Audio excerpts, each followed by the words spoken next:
오늘 저희는 이 데살로니가 후서 1장 11절부터 12절까지의 말씀을 통해서 기도에 대해서 한번 생각해 보려고 합니다. 그런데 그 이전에 제가 지난주일 오후 예배 때 전했던 그 말씀을 다시 돌아보던 중에 이게 아니었구나 라고 발견한 부분이 한 가지 있습니다. 혹시 여러분들이 지난주에 들으시면서 이렇게 하신 분이 없으셨나요? 네. 그러면은 안 했어도 될 뻔했네요. 네, 어떤 거였냐면요. 이 우리의 사랑하는 자들, 사도 바울이 데살로니가 전서 2장 8절에서 데살로니가 교인들을 향해서 너희가 우리의 사랑하는 자가 되었다라고 할 때 그 사랑하는 자가 그 바울의 상황상 이렇게 좀 자연스럽지 못하다라는 말씀을 드렸습니다. 왜냐하면 데살로니가에서 당한 고난들 때문이었죠. 사도 바울과 그 일행들이 당한 고난들. 그래서 쫓겨날 수밖에 없었던, 내려갈 수밖에 없었던 그 상황들 때문에 자연스럽지 못하다라고 했지만 그게 아님을 제가 다시 생각해 보니까 그게 아니었구나 라는 생각이 들었습니다. 왜냐하면 지금 데살로니가 지역에서는 그렇게 박해를 당했지만 데살로니가 교인들에 대해서는 충분히 사랑할 만합니다. 왜냐하면 그런 환난과 박해 속에서도 믿음을 지키고 있는 데살로니가 교인들 참으로 사랑스러울 수밖에 없겠다라는 추론을 하게 되었습니다. 그래서 우리의 사랑하는 자들이라는 말은 굉장히 자연스러운 표현이고, 데살로니가 교인들은 그래서 환난과 어려움 중에서도 믿음을 지키는 바울과 그 일행에게 사랑하는 자들이 된 자들입니다. 그렇기 때문에 오늘날에도 여전히 우리의 상황을 보면 믿음을 지키기 어려운 상황들입니다. 믿음을 지키기 어려운 상황 중에서도 여전히 믿음을 지키고 또 예배의 자리를 지키며 하나님 앞으로 나오는 예배의 자리를 지키는 우리 아이들이, 또 여러분들이 사랑하는 자들, 사랑스러운 자들임이 마땅한 줄 믿습니다. 오늘 오전에는요, 이 데살로니가 전서 4장 말씀을 보았죠. 저희가 4장과 5장의 말씀을 보았습니다. 그래서 예수님께서 다시 오실 것과 예수님의 다시 오실 때와 시기에 대해서 말씀을 들었습니다. 이 시간에는요, 그 영광스러운 재림을 기다리는, 예수님의 다시 오심을 기다리는 중에 여전히 고난과 핍박을 당하는 그 중에서도 믿음을 지키는 데살로니가 교인들을 위한 바울과 바울 일행의 기도를 함께 살펴보고자 합니다. 여러분에게 익숙한 기도문은 무엇이 있나요? 기도문 하면 딱 떠오르는 게 무엇인가요? 주기도문. 네, 그렇죠. 주님께서 가르쳐 주신 기도, 주기도문이 있죠. 우리는요, 이 기도문 이렇게 생각하고 또 기도에 대해서 생각하면은 보통 주기도문이 잘 떠오릅니다. 어떤 기도문을 외우실 수 있으신가요? 그러면 저는 주기도문을 외울 수 있습니다 라고 하고, 또 근데 우리가 성경을 읽다 보면 구약과 신약에는 참 많은 기도들이 나와 있습니다.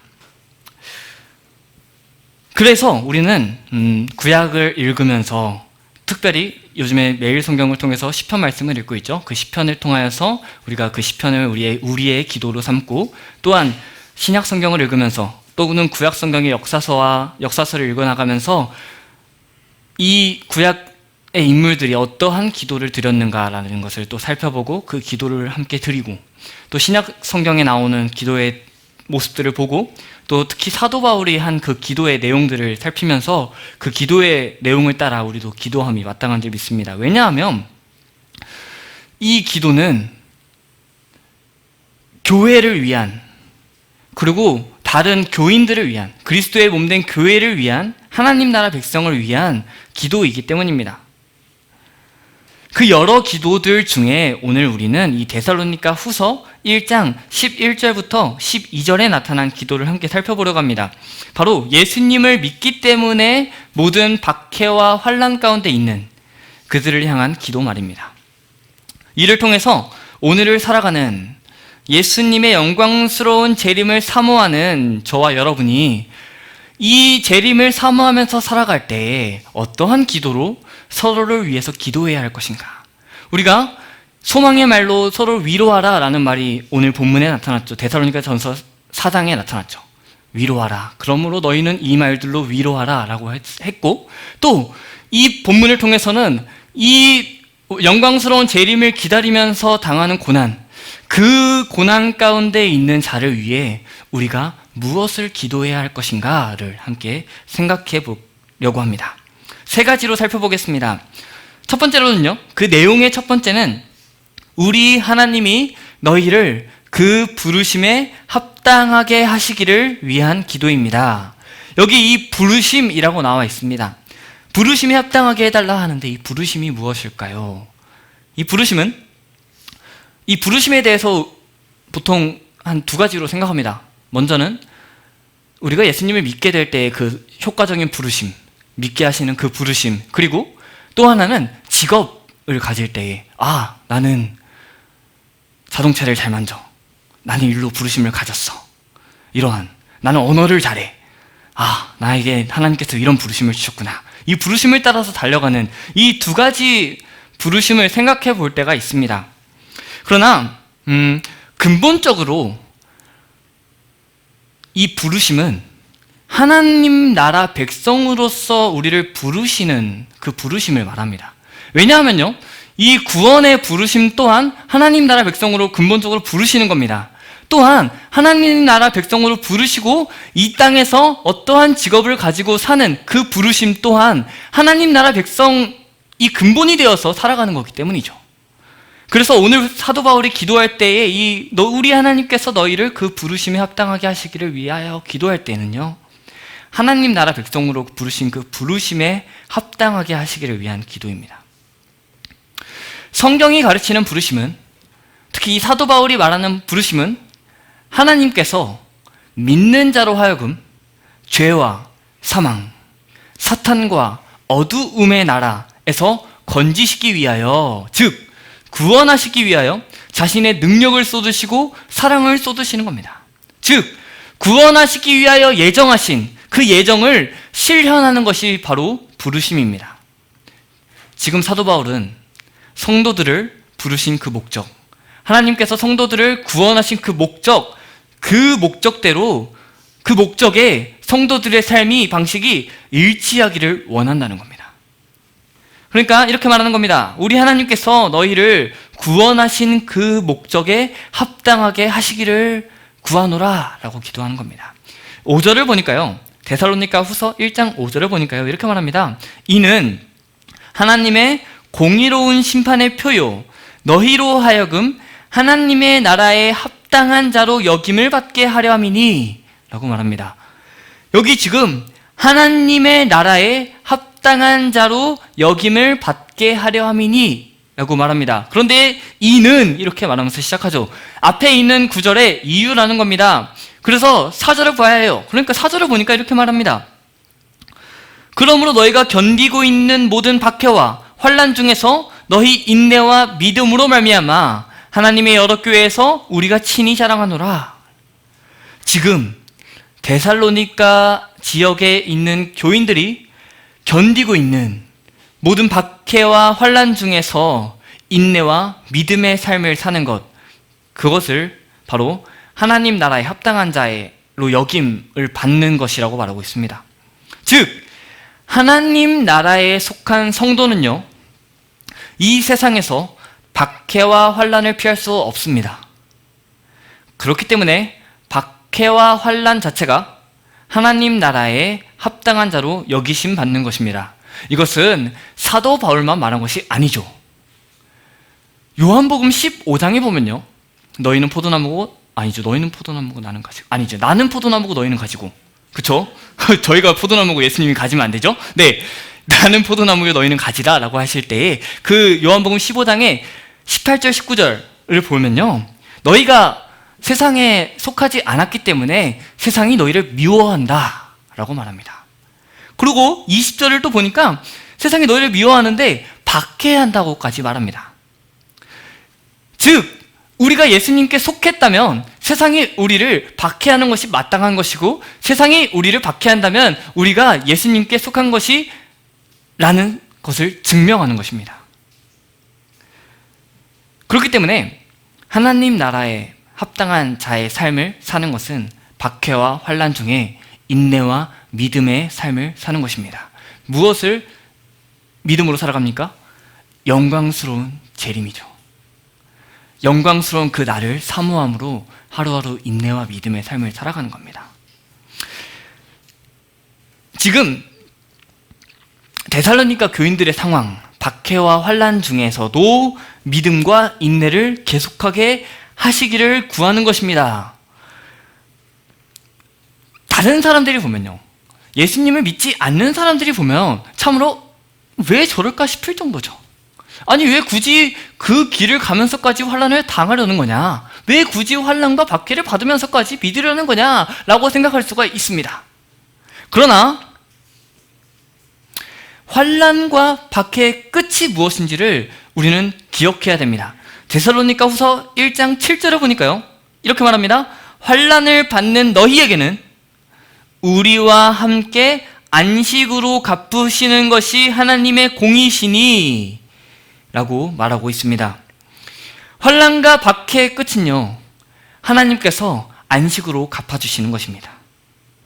그리고 그 반대의 자리에 있는 사람들, 즉 환난과 박해를 주는 사람들의 결국은요, 하나님을 모르는 자들과 우리 주 예수의 복음에 복종하지 않는 자들에게는요, 형벌을 내리신다고 1장 8절에서 기록하고 있습니다.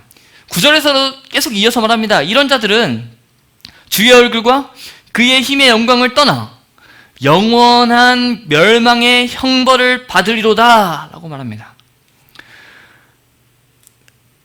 그렇기 때문에 지금 데살로니가 교인들이 부르심을 받고 하루하루 믿음의 삶을 살아갈 때에 당하는 박해와 환난, 이 환난과 박해는 잠시입니다.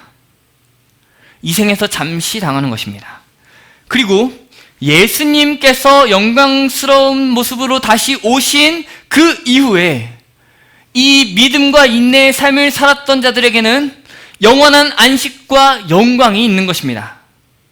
그래서 환난과 박해에 있을지라도 하나님 나라 백성으로 살아감이 결코 부정적인 것이 아니고 참으로 영광이 되는 것입니다.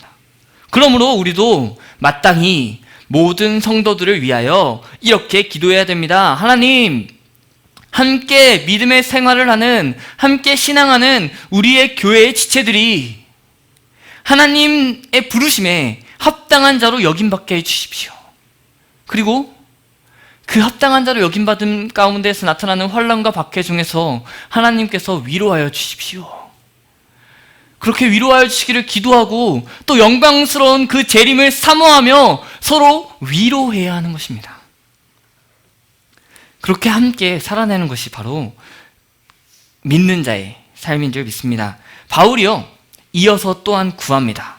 무엇을 구하냐면요, 모든 선을 기뻐함과 믿음의 역사를 능력으로 이루게 해주시기를 위한 기도입니다. 다시 말해서 모든 선의 뜻과 믿음의 일을 능력으로 이루어 주십시오 라고 기도하고 있습니다. 모든 선의 뜻 그리고 믿음의 일을 능력으로 이루어 주시옵소서 라고 기도합니다. 여기서 살펴볼 것이 두 가지가 있습니다. 먼저는요, 이 저희가 읽고 있는 본문에서 말하는 이 모든 선을 기뻐함입니다. 이 모든 선을 기뻐함이 무엇일까요? 공동 번역에서는요, 이를 모든 의향 이렇게 번역했고요. 또 우리말 성경과 새 번역은 모든 선한 뜻 이렇게 번역했습니다. 이 기뻐함이 무엇일까라고 해서 보니까 합성어더라고요. 합성어. 그러니까 원어를 보니까 합성어예요. 하나는 좋은, 좋다라는 것과 생각하다라는 말이 합쳐진 말입니다.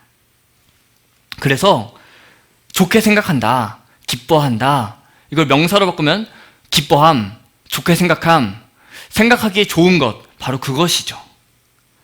그래서 정리하자면 여기 쓰인 이 기뻐함은 이 마음의 의향에서 나온 그 결의에 가득 찬 것을 말하고 있습니다. 그렇기 때문에 의향 이렇게 번역할 수도 있고 뜻 이렇게 번역할 수도 있겠죠. 그렇다면 우리가 이어서 생각해야 됩니다. 여기에 쓰인 이 모든 선을 기뻐함 할 때 이 기뻐함이 누구의 기뻐함이냐는 겁니다. 누구의 뜻이냐는 겁니다. 이게 하나님의 뜻일 수도 있고 하나님의 기뻐하심일 수도 있고 사람의 뜻이나 사람의 기뻐함일 수 있습니다. 그런데 이 뒤에 나온 말, 믿음의 역사를 볼 때 이 기쁨의 모든 선을 기뻐함은 사람의 기뻐함임을 우리는 볼 수 있습니다. 왜냐하면 하나님은 믿음을 가지실 뿐이 아니라 믿음의 대상이시기 때문이죠. 즉, 선을 기뻐함은 데살로니가 교인들의 모든 선을 향한 결의, 모든 선을 향한 뜻, 모든 선을 향한 기쁨이 되면서 사도 바울은 지금 하나님을 위해서, 이웃을 위해서, 서로를 위해서, 선을 위해서, 좋은 것을 위해서 결심한 이 데살로니가 교인들의 뜻을 능력으로 이루어 주십시오 라고 기도합니다. 그렇다면 이 능력은 누구의 능력이겠습니까? 우리의 능력일까요? 데살로니가 교인들의 능력일까요? 아니면 하나님의 능력일까요? 아니면 옆 사람의 능력일까요? 데살로니가 교인들의 능력이라면 이렇게 기도한 게 됩니다. 하나님, 데살로니가 교인들이 모든 선한 것에 대해 기쁨으로 뜻을 가지고 있고 또 믿음으로 이런저러한 일들을 합니다. 하나님, 그런데 그것들을 그들의 능력으로 이루어 주십시오 라고 기도하는 겁니다. 그런데 생각해보면 이거를 그들의 능력으로 이루어 주십시오 라고 기도할 필요가 뭐가 있겠습니까? 능력이 있다면 그냥 하면 되는데요. 바울은요, 지금 하나님의 능력을 마음에 담고 생각하고 쓴 것입니다. 그러니까 데살로니가 교인들이 마음에 품은 것, 하나님을 위해서 할 일, 사람들을 위해서 할 일, 세상을 위해서 할 일, 그것들, 그 좋은 것을 위해서 가진 뜻, 그것을 이루는데 하나님의 능력으로 이루어 주십시오 라고 기도하는 겁니다. 이 기도를 우리 조금만 더 생각해 봅시다. 지금 바울의 편지를 받는 데살로니가 교인들은요, 예수님을 믿은 지 얼마 되지 않은 사람들입니다. 이제 조금 자랐습니다. 우리 아이로 치면 조금 자랐습니다. 이만큼 많이 자랐네요. 이만큼 자라냅니다. 네, 갓 태어난 아이로 생각을 해봅시다. 제가 아이를 키워본 적이 없어서 이게 맞는지는 모르겠지만 여러분, 아니어도 그냥 그러려니 하고 들어주십시오. 네, 걸음마를 시작합니다. 한 발 갔다가 넘어지고 일어나서 일으켜주고 또 한 두 발 갔다가 또 넘어지고. 맞나요? 제가 걸음마 뗄 때 기억이 안 나가지고 네, 네, 맞죠? 네, 한 발, 두 발 걷다가 이제 걷기에 성공합니다. 그 다음에 또 이제 말입니다. 말도 합니다. 엄마? 아? 이렇게 비슷한가요? 엄마? 아? 네, 엄마는 엄마라고 하고 아빠는 아? 이렇게 하고 한두 마디 하기 시작합니다. 뭐 까까? 맘마? 아? 싫어. 네, 저한테는 그렇게 싫어를 잘하더라고요. 네, 이 한두 마디를 하는 것이 얼마나 사랑스럽습니까? 점점 커가는 게 보이는 거죠. 그를 바라보는 부모님의 마음은 참 기쁘지 않을까 싶습니다. 아, 얼른 저도 그 경험을 해봐야 될 텐데. 예, 참 쉽지 않습니다. 네, 근데 그 부모님의 마음이 어떤지 제가 두 가지를 이렇게 생각을 해서 써봤거든요. 제가 한 두 가지를 들려드릴 테니까 이게 맞다 싶으면은 이렇게 해주시고 아니다 싶으면 이렇게 해주시기 바랍니다. 네, 첫 번째입니다. 이게 이제 걸음마를 막 시작하고 말을 막 시작한 아이를 바라보는 부모님의 마음이에요. 첫 번째입니다. 첫 번째, 이야, 우리 아이가 걸음마를 시작하는구나. 말도 할 줄 알아. 이제 됐다. 이제 지금처럼만 크면 되니까 기도는 이제 끝이야. 이렇게 하나요, 보통? 아니죠. 네, 2번입니다. 이야, 우리 아가가 걸음마도 하고 벌써 말도 해. 계속해서 자라기를 위해서 기도해야 되겠어 라고 하십니까? 1번입니까? 2번입니까? 아, 2번이십니까? 혹시 1번은 안 계시죠? 네, 다행입니다. 네, 2번이 더 아름다운 모습이라고 생각이 듭니다. 지금 데살로니가 교회를 바라보는 바울의 심정이 그렇습니다. 우리 지난주에 말씀에서도 유모의 심정으로, 아버지의 심정으로 지금 데살로니가 교회를 바라보고 있었습니다. 이 막 걸음마를 땐 이제 말을 시작한 그 데살로니가 교회를 바라보는, 그 아이를 바라보는 부모의 마음이 바로 데살로니가 교회를 바라보는 바울의 마음이 아니었을까 싶습니다. 데살로니가 교인들은 이제 막 거듭나서 새로운 정서가 나타나기 시작했습니다. 새로운 인류, 하나님 나라에 속한 그 증거들이 하나하나씩 나타났을 겁니다. 환난과 핍박 중에서 인내와 믿음을 보면 딱 나타나죠. 그뿐만 아니라 데살로니가전서 1장을 보니까 믿음의 소문이 퍼졌다고 말하죠. 게다가 하나님의 선에 자극을 받아서 그들 안에 일어나는, 성령 하나님의 역사하심으로 그들 안에 일어나는 그들의 그 기뻐하는 그 뜻, 선한 뜻, 결의, 기쁨, 이런 것들이 성취되는 것을 보고 기뻐합니다. 그래서 사도 바울이 지금 데살로니가 교회를 위해서, 교인들을 위해서 계속 기도하는 겁니다. 하나님, 이들이 지금 갓 걸음마를 시작해서 잘하는데 믿음의 역사가 이렇게까지 나타나는군요. 이 사람들이 선한 뜻을 이렇게까지 이루고 이러한 것을 행하려고 합니다. 하나님, 계속해서 이것을 할 수 있도록 주님의 능력으로 일하여 주십시오 라고 지금 기도하는 겁니다. 구약 성경을 보면요, 이런 모습이 역시 등장합니다. 구약의 선지서를 보면요, 하나님의 심판을 선포하고 그 이후에 회복을 선포하죠. 그때 미리 회복된 모습을 또한 보여줍니다. 아직 실현되진 않았지만 회복될 그 모습을 미리 보여줍니다. 그러면서 한 가지 덧붙이는 것이 있습니다. 우리가 에스겔 36장 37절부터 38절을 보면요, 이렇게 기록하고 있습니다. 주 여호와께서 이같이 말씀하셨느니라. 그래도 이스라엘 족속이 이같이 자기들에게 이루어 주기를 내게 구하여야 할지라. 내가 그들의 수요를 양떼같이 많아지게 하되 제사 드릴 양떼 곧 예루살렘이 정한 절기의 양무리와 같이 황폐한 성읍을 사람의 때로 채우리라. 그리한즉 그들이 나를 여호와인 줄 알리라 하셨느니라. 아멘. 하나님께서 말씀하셨습니다. 내가 회복할 것이다. 예루살렘, 제사, 사람들 간의 관계 다 회복시킬 것이다 내가. 그러니 너희는 가만히 있어라 라고 말합니까? 아니죠. 그래도 이스라엘 족속이 이같이 자기들에게 이루어주기를 내게 구하여야 할지라 라고 말합니다. 하나님이 이스라엘 백성들을 향해서 회복을 선포하십니다. 그러나 이 회복이 이루어질 것인데 이것이 이루어지기를 위해서 너희는 기도해야 한다 라고 말하고 있습니다. 바울도 마찬가지입니다. 하나님께서 마땅히 그들을, 그리스도의 교회를 성장시키실 것입니다. 그렇다고 바울이 가만히 있지 않습니다. 데살로니가 교인들의 인내와 믿음의 모습을 보고 기뻐하면서도 하나님께서 능력으로 그 모든 일들을 완성으로 이루게 해주시기를 구하고 있는 것입니다. 우리의 기도도 이러해야 할 줄 믿습니다. 마땅히 그것이 이루어질 것이고 우리의 생각에 그건 당연히 되지 라고 생각하지만 하나님께서 황폐했던 우리의 마음과 우리의 상황들과 우리의 어려움들 다 회복시켜 주실 것을 알지만, 분명히 해주실 거지만 우리에게 필요한 것은 기도입니다. 모든 선한 뜻을 데살로니가 교인들이 가지고 그들이 행할 것이지만 필요한 것은 하나님의 능력을 구하는 기도입니다. 그때 하나님이 일하시는 것이죠. 그리고 우리가 기도할 때 그 기도의 응답이 이루어질 때 기도하는 사람만이 누릴 수 있는 그 기쁨이 있지 않습니까? 다들 한 번씩 경험해보지 않으셨습니까? 나의 이 기도의 제목들. 그래서 기도 노트 이런 거 쓰는 분들도 계시죠? 기도 노트 이렇게 막 씁니다. 기도 제목들 쓰고 하나님께서 이루어주신 것들 딱 체크 막 합니다. 이렇게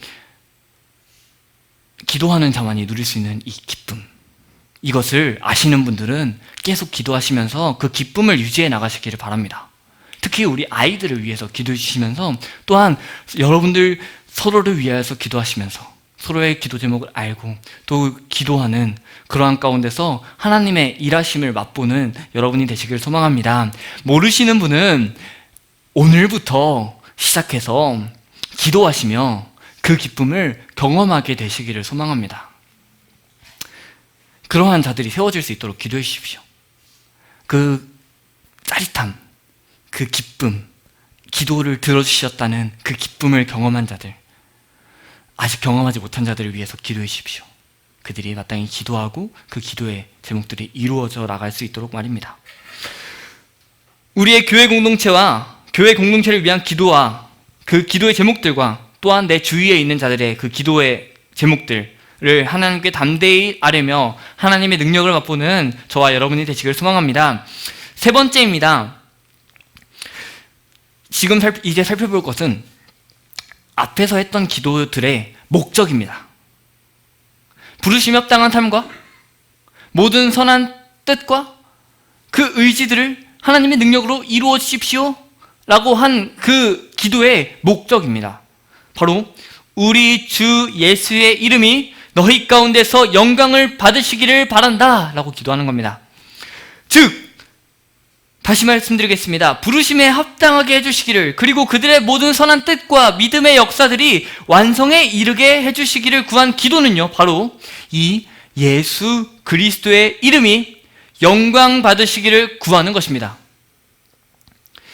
이 예수님이 영광 받으심이, 하나님이 영광 받으심이 바로 저와 여러분, 그리고 모든 새 생명 얻은 신자들의 궁극적인 목적입니다. 그러나 결코 바울은 여기서 그치지 않습니다. 그저 그리스도의 영광만을 구하지 않습니다.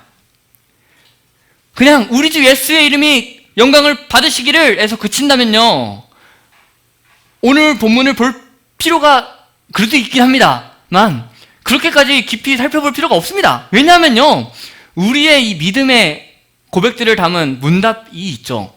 웨스트민스터 소요리 문답이라는 것에 1문답에서 이미 이것을 말하고 있기 때문입니다.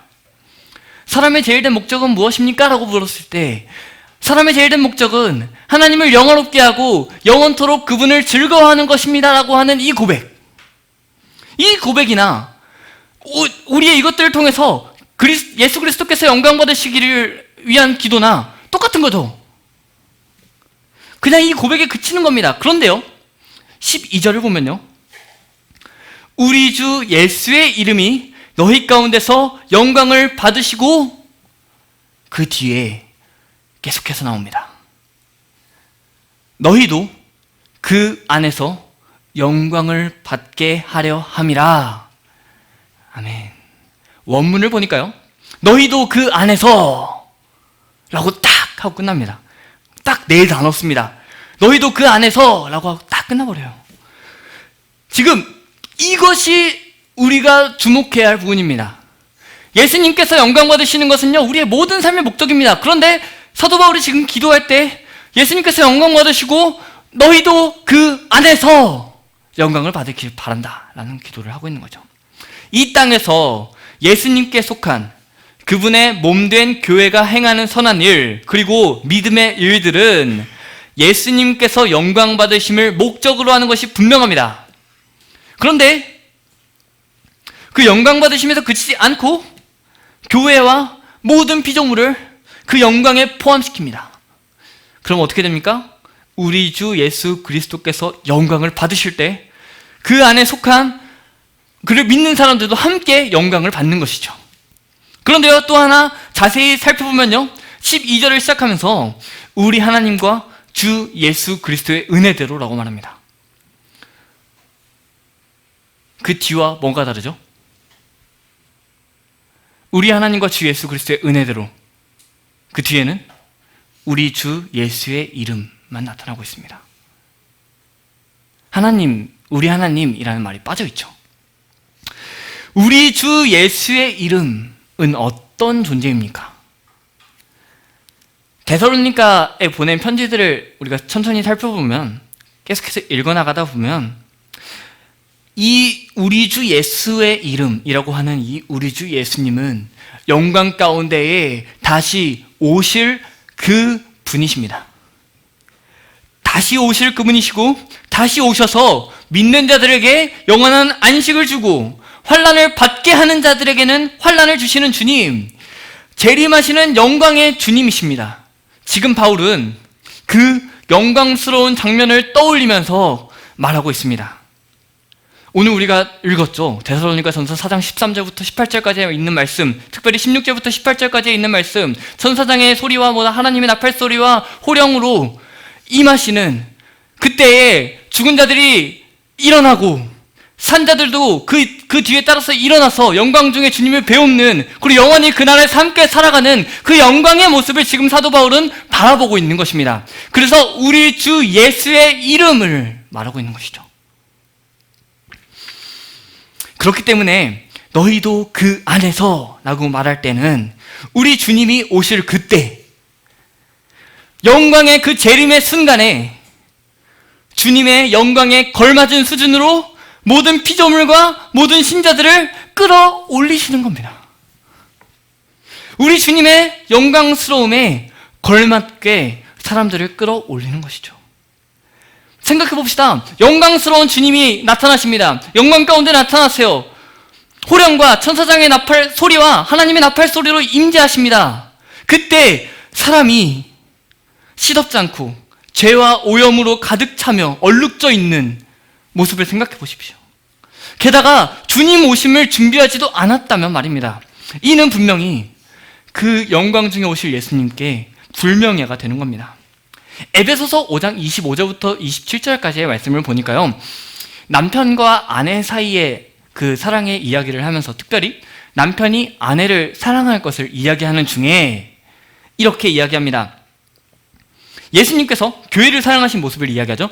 남편을 예수 그리스도에 비유하고 아내를 교회로 이야기하면서 남편이 아내를 사랑할 것을 말하는데 그 예로 그리스도께서 교회를 사랑하심을 말합니다. 그러면서 이렇게 말합니다. 교회를 사랑하시고 그 교회를 위하여 자신을 주심같이 하라 라고 하는데 그 뒤에 목적이 나타납니다. 예수님께서 교회를 위하여 자기 몸을 주신 목적을 세 가지로 말합니다. 첫 번째는요, 이는 곧 물로 씻어 말씀으로 깨끗하게 하사 거룩하게 하시기 위함입니다. 또한 두 번째로 자기 앞에 영광스러운 교회로 세우시기 위함입니다. 세 번째로는요, 티나 주름 잡힌 것이나 이런 것들이 없이 거룩하고 흠이 없게 하려 하심입니다. 왜냐하면 예수님께서 교회를 향해서 베푸신 사랑을 말하는데 그 사랑의 목적이 깨끗하게 하시고 거룩하게 하시며 영광스럽게 세우시고 티나 주름 잡힌 것이 없이 거룩하고 흠이 없게 하려 하시는 그 목적은 우리 주 예수님의 영광스러움을 따라서 그분의 몸된 교회를, 그리스도를 나타내는 교회를 그렇게 영광스럽게 하기 위하여 그 목적을 가지고 여전히 지어 나가시는 겁니다.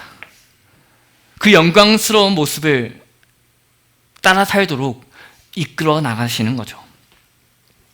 그렇기 때문에 사도의 목적도 이러한 목적이었습니다. 골로새서 1장 28절 말씀을 보니까요, 사도 바울이 자신의 목적을 이야기합니다. 자신이 열심히 사역했는데 그 사역의 목적이 무엇인지를 말합니다. 그러면서 이렇게 말해요. 각 사람을 그리스도 안에서 완전한 자로 세우려 함이라고 말합니다. 즉 사도는요, 예수 그리스도의 몸된 교회를 예수님의 영광에 걸맞은 자들로 세우기를 힘썼습니다. 그리고 영광에 걸맞은 자들이 되게 하기 위하여 사랑으로 기도하고 있습니다. 정리하면 예수님께서 교회를 사랑하심은 그들을 영광스러운 자리까지 이끌어 올리시기 위함이고 사도도 이 목적을 따라서 사역하고 있는 것입니다. 우리도 마땅히 그렇게 기도해야 합니다. 우리의 모든 기도의 제목의 목적들이 온전히 하나님의 영광일 뿐만 아니라 우리가 그 영광스러움에 합당한 자로 세워짐이어야 할 줄 믿습니다. 거기선 그쳐도 안 되는 겁니다. 또 남을 위해서 그렇게 기도할 뿐 아니라 내가 그러한 존재로 살아내야 합니다. 그 영광스러움에 따라갈 수 있도록 그렇게 힘써 살아내야 하는 것입니다. 오직 하나님의 능력으로 말입니다. 계속 고민하는 거예요. 내가 계속 이렇게 산다면 우리 주님께서 영광 중에 다시 오실 그날에 과연 나는 어울리는 존재일 수 있을까라는 고민과 함께 우리 주님의 영광을 위하여서 거룩하여져 가는 삶을 계속해서 살아내야 됩니다. 그래서 그리스도의 영광을 우리를 통해서 비춰내는 것입니다. 마태복음 5장 16절에서 말하는 것처럼 너희의 선한 일을 통해서, 너희의 착한 행실을 통해서 그들이 너희의 그 착한 행실을 보고 너희 하늘 아버지께 영광을 돌리게 하라, 이렇게 말하죠. 우리가 그 영광을 투영하는, 영광을 나타내는 사람들이 되어야 하고 그 영광스러운 자리까지 이끌어져 올라가야 합니다. 죄에 대해서는 죽고 의에 대해서는 날마다 살아나는 그 성화의 삶, 날마다 거룩하여지는 삶, 말씀과 기도의 생활로 점점 거룩하여지는 삶, 성령 충만함으로 성령께서 깨끗하게 하심을 날마다 입어나가는 삶, 그 삶을 위해서 우리는 기도해야 하고 마땅히 그러한 삶을 살아내도록 힘써야 합니다. 말씀을 마칩니다. 우리의 기도는 부르심에 합당한 삶을 삶과 모든 선의 기쁜 뜻과 믿음의 역사를 하나님의 능력으로 이루어 주시기를 구하는 기도여야 합니다. 더 나아가서 이 기도의 목적, 이 부르심에 합당한 삶과 모든 선의 뜻과 믿음의 역사는 하나님의 영광을 위한 것이어야 하고 하나님 앞에서 부끄러울 것 없는 자로, 영광스러움에 합당한 자로, 영광스러운 다시 오심에 그 합당한 자로 세워지는, 영광스러움으로 끌어올려질 그 모습을 기대함으로, 그리고 그 하나님을 비추어 내는 자들로, 이 땅에서 그 영광을 보여주는 자들로 사는 것이 마땅합니다.